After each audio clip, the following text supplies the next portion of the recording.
16. Es un día, estos días han sido días tristes para la patria porque está consumada la traición a la patria. Es inverosímil cómo los congresos locales compitieron entre sí a ver quién era más abyecto, quién podía aprobar una reforma tan importante en menos minutos. Se compitieron entre sí y lo único que demuestra este ejercicio inédito de cinismo realizado por canallas es que no hay independencia de los congresos locales, que están subordinados por entero a los virreyes que actúan desde el gobierno del Estado y que no hubo ningún ejercicio de análisis, de reflexión. Algunos congresos se mofan de que en 7 minutos, en 10 minutos, en 20 minutos aprobaron la reforma constitucional. Es verdaderamente un ejercicio cínico de traidores a la patria. Nosotros vamos a continuar luchando desde la trinchera que tengamos, porque hoy el problema va a ser cómo van a operar esta reforma depredadora, esta reforma privatizadora en los ejidos, en las comunidades, cómo una vez que tengan la licencia para perforar, para explorar, para aprovechar los recursos petrolíficos, cómo van a convencer a las comunidades indígenas, a los ejidos, a los pueblos. Creo firmemente que los priistas, los panistas, los del Verde y los del Panal, en su precipitación y descaro, han actuado contra la patria, han actuado en actos de traición a la patria. Nosotros seguiremos denunciándolo y también denunciando que es ofensiva la campaña que se está desarrollando, una campaña mentirosa. La reforma energética promovida por el PRI resultó más panista que la presentada por Calderón en abril del 2008.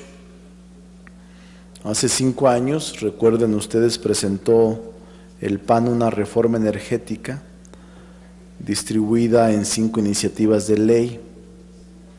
Cabe la pena recordarlas por la desmemoria y el olvido, que parecen ser el principal aliado de este último atraco a la Constitución.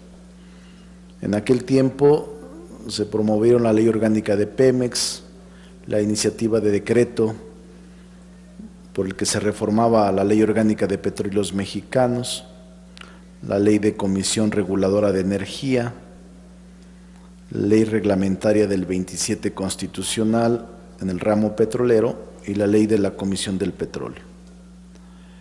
En su momento este paquete fue conocido como la reforma del Tesorito, porque la propaganda oficial de entonces hablaba de un tesoro de los mexicanos escondido en el fondo del mar, que la reforma sacaría a flote. ¿Qué hay de común y de diferente entre la reforma energética de Calderón y la del rey Peña, de Henry I? Ambas parten del mismo diagnóstico. El país ya no tiene reservas de hidrocarburos y solamente durará 9 años. Pemex no tiene, decían, ni el capital ni la tecnología suficiente para perforar en aguas profundas. Pemex está en obsolescencia tecnológica, en la inviabilidad financiera y en la corrupción sindical y política. Ambas comparten también la misma campaña mediática, mentirosa y manipuladora, bajo la cual se busca convencer de las presuntas bondades de la reforma, enfatizando que no es privatizadora y que será la plataforma para detonar crecimiento económico, empleo y combate a la pobreza en el país. Hoy se agrega una especie de música para los oídos de la población, anunciando que habrá luz y gas baratos, así como la gasolina.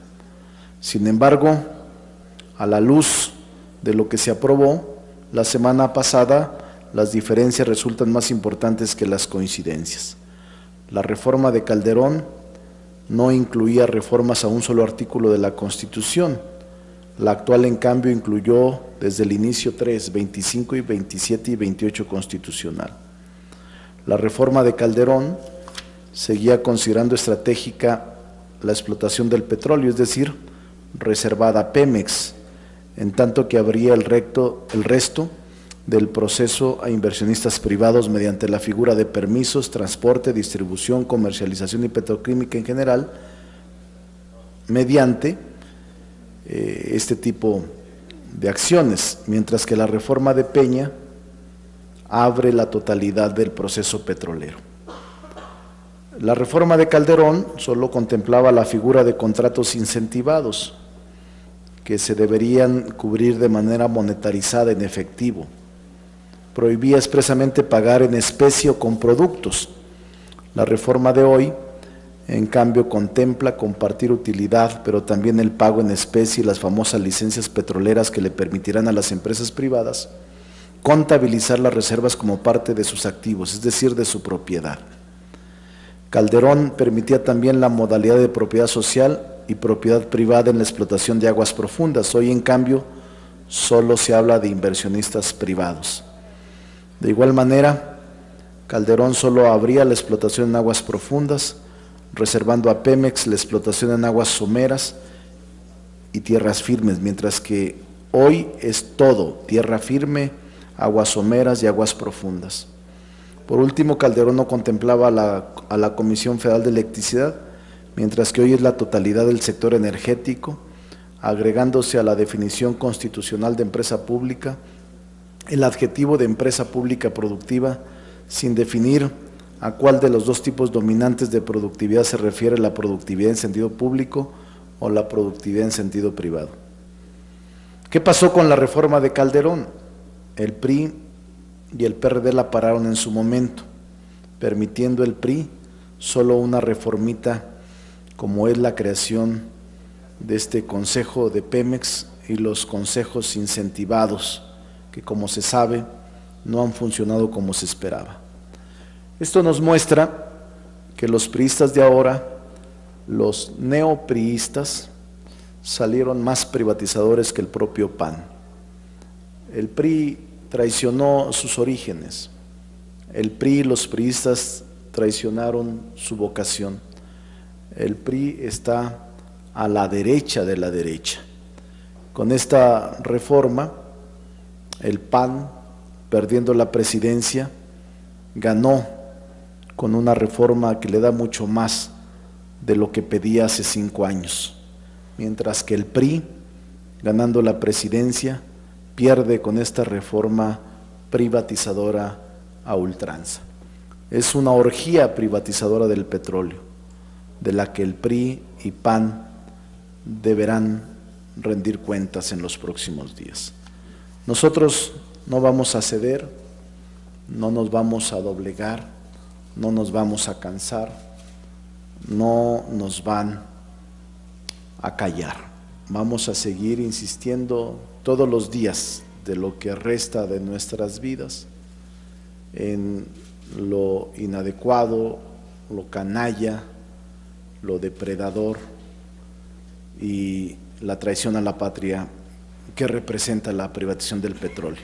Vamos a denunciar a todos los legisladores que hicieron posible esta real privatización del recurso más importante del país.